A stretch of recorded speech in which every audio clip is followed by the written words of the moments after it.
Hello everyone, this is the last little video module that I'm going to put up for this semester, and it's going to be really quick. As you'll notice, for Module 15 there's not really any new content per se. I went ahead and put a PowerPoint presentation up that's from a different counseling text, like a Counseling Today, the Foundations of Professional Identity. But I thought it was relevant because it talks about how counselors use theories, and it kind of takes you through things to think about when you're determining, what theory really speaks to you the most. There's like these stop and think PowerPoints on like PowerPoint slides 7 and 8, talking about personality theories and then behavioral theories. And so I wanted to go ahead and give this to you in case you're still kind of questioning which ones to write about in your personal theory of counseling paper, which is due on May 3rd by the absolute latest. So let's talk about that for a second, since I'm not actually going to be lecturing. So at this point, as far as content is concerned, again, we're done with that.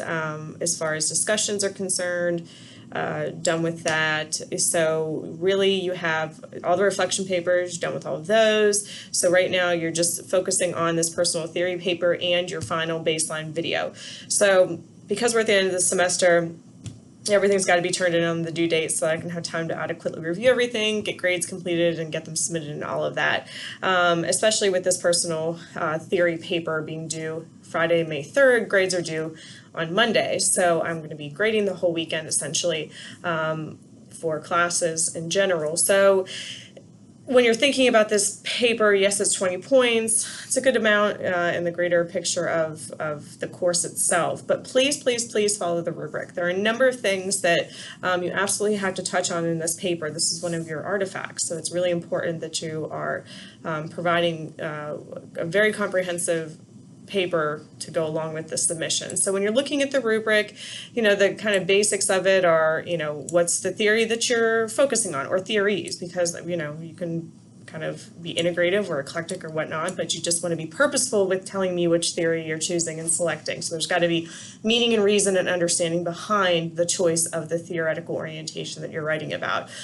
So reviewing nature of people, how people become disturbed, if you want to say that, like the old term for it, but how individuals are presenting to you within the counseling session, the nature of their problems, the root of the problems. Is it that the theory focuses on the past, or is it the theory focuses on the present and the here and now, or the future? The process of change, how through those techniques and skills that you develop as a counselor and using that theoretical orientation, how does that individual kind of move through stages of change? In practice, what does that look like? Outlining some of the techniques that are actually being used. You really do need to focus on multicultural considerations related to the theory. And even if you're going back and looking at some of the foundational theoretical orientations like psychoanalytic or Adlerian or cognitive therapies, the way that those theoretical orientations are being used now in our modern times, there have been studies and research on how multicultural counseling can be entwined with those foundational theoretical orientations. So please do some research on this. Try to figure out how those theoretical backgrounds and orientations are applicable to individuals of different cultural backgrounds.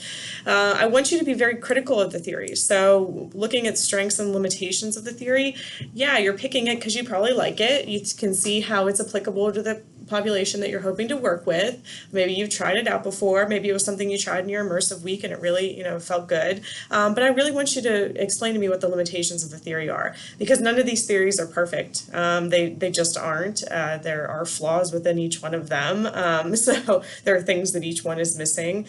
Even if you think that it's the greatest thing since sliced bread, there are still some, some ways that you can be a little bit more critical of the theory that you're using, or maybe talk about how you might need to look more into how to modify that theory or modify a technique, or go and use another type of theory of working with a particular population that you're hoping to work with. So, depends on what you're picking, depends on the population that you're focusing on, but be critical of it as well. APA style, you all are very good with that. I don't have any real issues with this particular group and usage of APA. But please review it. Please review your papers, read them over, print them out, have somebody else read it. My significant other has always been the editor of my papers because he knows nothing about counseling. And so for him to read a paper, if he doesn't understand a sentence, he will just blatantly say, I don't have a clue what you're saying here. You might want to word it differently. So the poor man has read everything, including my dissertation, for that purpose. But so have somebody else read it, take it off the computer, get it off the computer and waste a tree branch, okay? It's worth it. And I stress this again for this paper in particular because this is one of those benchmarks, right? So this is in your grand package that you're presenting at the end of the 2-3 year program. This paper is part of that. So you want it to be good. You want it to reflect your progress throughout the semester and your complete understanding of theories in general, kind of the overview of theories and your reflection into what you think will be your theoretical orientation once you graduate. So I think that's about it. 4 to 5 pages. Please limit it to 4 to 5 pages. Please don't go over 5 pages if you can help it. Condense. And this is double spaced, okay? So 4 to 5 pages double spaced. It's a lot of information to provide in a short paper like that, 4 to 5 pages double spaced, but I have faith that you can do it. Now, 4 to 5 pages, that's content, so please include a cover page with that. That's not going to count in that 4 to 5 pages, and I absolutely will expect that because you are not the expert in this theoretical orientation, somebody else developed the theoretical orientation, you will have referenced materials within the paper. So that's one thing that we really haven't done in this class, but I know you've done in other classes, is utilize outside resources that are appropriate. Please do not cite Wikipedia to me. You cite those reference works appropriately within the paper and provide a corrected reference page. Don't rely on RefWorks or whatever the heck you are using. They don't make it perfect.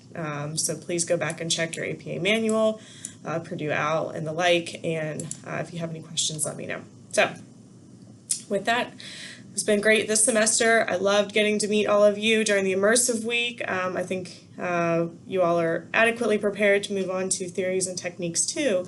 So we'll meet again on that one in the fall, and then we will talk again soon. So I will try to get all the grades in as soon as possible. Please just wait until they get released and everything. But if you certainly have any questions, you can always let me know and email me. And then enjoy your summer break, the couple weeks you have before summer classes start, okay? All right, see y'all later.